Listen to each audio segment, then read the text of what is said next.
My boyfriend and I are both big sports fans, but his obsession with superstitions has gotten so intense it's taking over his life, and I'm not sure I want to be with someone who puts that above everything else. I, 24 female, have been dating my boyfriend, 24 male, for 17 months, and we have lived together for 5 months. He is a wonderful guy and he treats me great and doesn't have a mean bone in his body.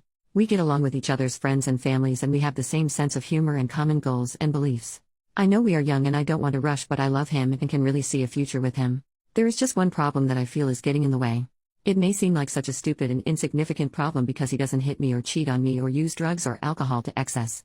But it's really affecting our relationship. My boyfriend is obsessed with sports and is really superstitious when it comes to his teams. We live in Massachusetts and he is obsessed with the Red Sox, the Bruins, the Celtics, the Patriots and the Revolution.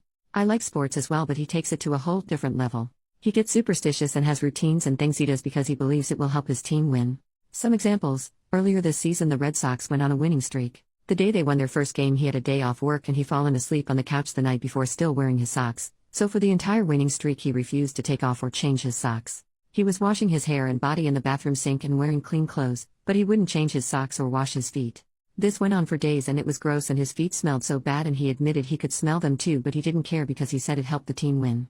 When the NFL season started this year my boyfriend's car was in the shop, so when he went to work the day before opening day, he walked to work and then took the bus home at the end of the day. This happened for the first 2 games of the season and the Patriots won every game and he was convinced that this ritual was helping the team. He kept this up for the first 10 games of the season, even after he got his car back. He didn't care what the weather was and even made the trip on days he wasn't working, even though it was 30 to 40 minutes each way without a car. 2 mutual friends of ours got married on November 28th of last year and he couldn't make the trip because we had to go out of town for the wedding. He was actually thinking of skipping the wedding, but I talked sense into him and he went, although he was tense the whole time. The next day the Patriots lost their first game of the season after winning 10 games in a row. He was pissed off and still blames me for it, and by blame me he just says it is my fault. He doesn't do stuff like yell at me or refuse to spend time with me. Just for clarity, he is not abusive. He has certain rituals for game days. He will only eat certain foods or drink his coffee a certain way or go to a certain coffee shop or gas station. For the last Bruins season he went and got coffee every morning even if he didn't want coffee. He has certain brands of shampoo depending what sports season or playoff it is. He will change his hairstyle or not shave if it is the playoffs, or he will only sit in a certain seat in the living room during the game. When we moved in together I moved in with him because my lease was up but he still had 6 months left on his. The plan was that after 6 months we would find a bigger place. I have an almost new living room set with a couch, love seat and 2 recliners. His living room furniture is ripped and on the verge of breaking. He insisted on keeping his because he doesn't know the temperament of my furniture when it comes to the teams. Seriously. I am not trying to be snobby because mine is newer, but his is being held together with pieces of wood and duct tape and has holes in it. I know compromise is important and at the time it wasn't a hill I wanted to die on, so I agreed to keep his furniture and give mine to my parents because they were looking for replacements, but now in the big picture I see why it was a problem. Another example is our wedding. We aren't planning on being engaged or married yet, but we have talked about the future. He has said that if we ever get married and engaged, the proposal and wedding would have to be on days when none of his teams are playing because he doesn't want the wedding to influence a game or winning streak or something, because we can't have a wedding every day for the team to win. So far he thinks July or August because 3 of the 5 teams, Bruins, Patriots and Celtics, are on the off-season and there will probably be a day when the Red Sox and Revolution aren't playing. He can't guarantee it will be a Saturday though. I am not saying anything for now because we aren't at the wedding or engagement stage, but it bothers me that he is so serious about this that it would affect our wedding. If we did get married and it was a game day I wouldn't even mind getting married sometime before the game was on and then have TV with the game at our reception. As I said, I'm a sports fan also, and I like the same teams he does. I enjoy watching sports but I think he takes it too far. These are just some examples, there are many others. I have tried talking about this and he's saying I don't understand how important all this is. As I said, he doesn't pick fights with me or yell or mope or anything and he doesn't get emotionally or physically abusive. His family members are sports fans also and they say he has always been like this. Although they don't take it as far as him and they thought he was being dumb with the walking to work so the Patriots would win. I convinced him to talk to a therapist about these compulsions and that included couples therapy where we could talk, and he agreed to go, but the therapist said he didn't have a problem and was normal, and yes, he was honest in therapy, at least when I was there. I wanted a second opinion so I picked a therapist and the same thing happened. So now he is convinced that he doesn't have a problem and I just don't understand. Like I said, he is wonderful in every other way. He is a good person, he isn't a snob to anyone and he treats me well and doesn't cheat or be abusive. He spends time with me and is attentive. And even when we debate about his sports obsession he doesn't yell or get mean. I love him very much and I can see a future for us. I enjoy watching games with him. But his obsession and superstition with sports is giving me second thoughts because while I like sports my life doesn't revolve around them. Since 2 therapists have said he is normal and not mentally ill or anything, he is convinced this is fine. We are due to move into a bigger place in a month, and while we haven't signed the lease yet, I'm not sure I want to do it without addressing this, but I don't know what else to do to make him listen. Am I being irrational and not understating, or am I right to be concerned about this and thinking of ending it? If anyone has any advice or thoughts, I would appreciate them. Thank you in advance for reading. Update 1 year later. Firstly, I would like to thank everyone who posted supportive and kind comments. I'm sorry I didn't answer them all.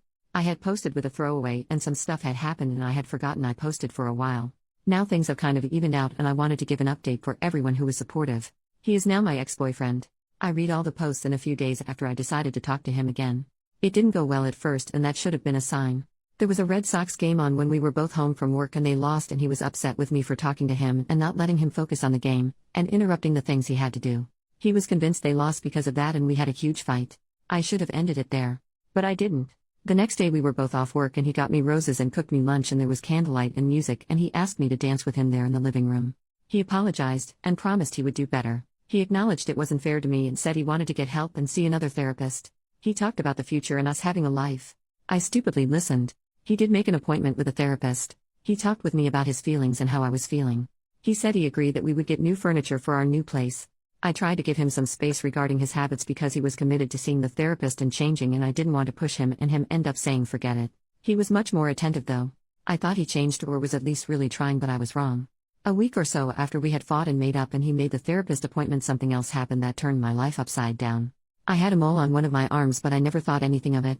I had a new coworker and she pulled me aside one day and said she didn't want to scare me or be weird, but she is a 2-time skin cancer survivor and the mole did not look good. She stressed that I needed to see a doctor.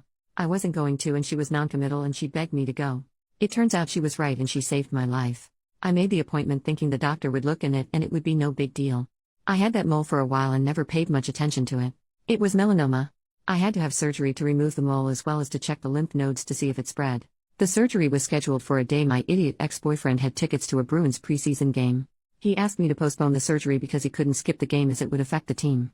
He was actually being serious. He went so far as to call my doctor and tell him I wanted to postpone the surgery and he was calling on my behalf.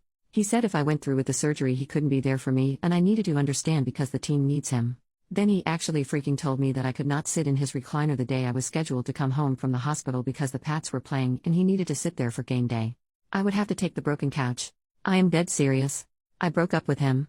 I called a friend whose dad had a truck and we packed all my stuff and he agreed that I could crash in her spare room for as long as I needed.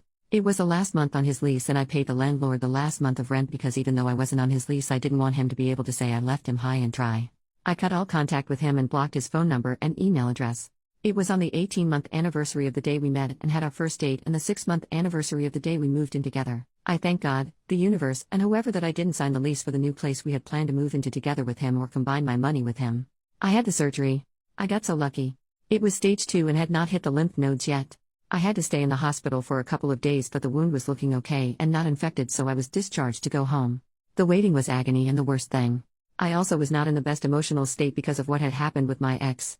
I cried when I found out it wasn't in my lymph nodes yet. The doctor said it would have hit them and spread in under a year and I would have been much worse off.